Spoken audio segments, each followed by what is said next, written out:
வணக்கம் மக்களே! நான் உங்க வினோத். கொடைக்கானல்ல வெயில் கடுமையா அடிச்சுக்கிட்டே இருக்குங்க.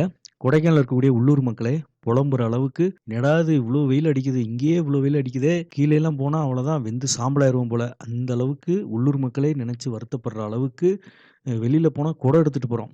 மழைக்கு குடை எடுத்துட்டு போனோம் ரைட்டு. இப்ப அடிக்கிற வெயிலுக்கே குடை எடுத்துட்டு போ வேண்டிய சூழ்நிலை இருக்கு. சொட்ரு, ஜெர்கின்லாம் வந்து அயர்ன் பண்ணி சுத்தமா துவைச்சு நீட்டா எடுத்து வச்சாச்சு. ஏன்னா, இப்ப தேவையே படுறதில்ல. அந்த அளவுக்கு கொடைக்கானல்ல வெயில் அடிச்சிட்டு இருக்கு. பகல்ல வந்து பார்த்தீங்கன்னா, 25லேருந்து 30 டிகிரி செல்சியஸ் வரைக்கும் இருக்கு. ஈவினிங் டைம்லயும் ஏர்லி மார்னிங் அந்த ஒரு 7, 8 மணி போல சன் வந்து ரொம்ப உக்கிரமாகுற வரைக்கும் அந்த ஒரு 20, 24 அந்த டிகிரிக்குள்ளேயே வந்து அவரேஜா மெயின்டெயின் ஆகுது. நைட் டைம்ல கூலிங்கும் மீடியமா இருக்கு. ஒண்ணும் பிரச்சனை இல்ல. இத்தன வருஷத்துல கொடைக்கானல்ல வந்து இந்த அளவுக்கு வெயில் வந்து இருந்ததே கிடையாது. உள்ளூர் மக்களே அது சொல்லக்கூடிய ஒரு விஷயம் தான். ஏன்னா நானுமே வந்து சின்ன வயசுலேருந்து இங்க கொடைக்கானல்ல இருக்கேன். அந்த அளவுக்கு வெயில வந்து நம்ம பார்த்ததே கிடையாது. என்னதான் வந்து வெயில் வந்து லைட்டா இருக்குங்க. அந்த அளவுக்கு ரொம்ப மைல்டா தான் இருக்கும். குளிரும் அந்த அளவுக்கு வந்து ஈக்குவலா வந்து இருக்கும். எந்த அளவுக்கு பனி அடிக்குதோ அந்த அளவுக்கு பனி இருக்கும். இப்ப பனிப்பொழிவும் அவ்வளவா இல்ல. என்ன காரணம்னு தெரியல. தெரிஞ்சவங்க சொல்லுங்க.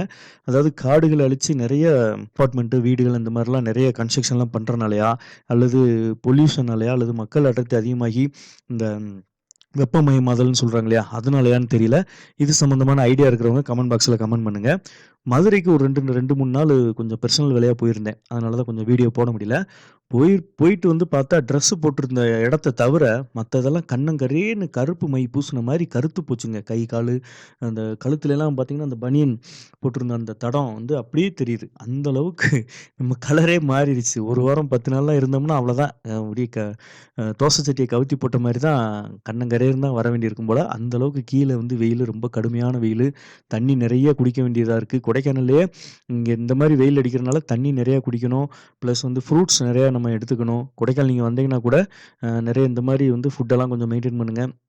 அப்புறம் அந்த ஒரு சில ஒரு காய்ச்சல் வந்து கொஞ்சம் பரவுது கொடைக்கானல்ல.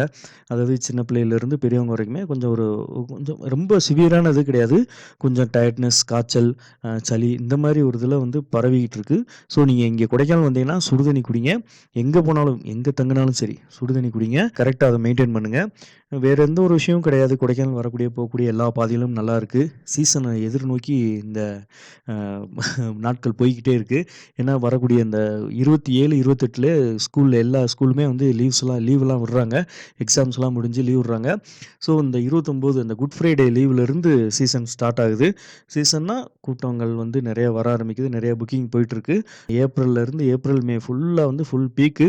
ஸோ அந்த மாரி போயிட்டுருக்கு. வேற ஏதாவது உங்களுக்கு உதவிகள் தேவைப்பட்டா கான்டாக்ட் பண்ணுங்க. எந்த ஒரு சந்தேகம்னாலும் கூப்பிடுங்க.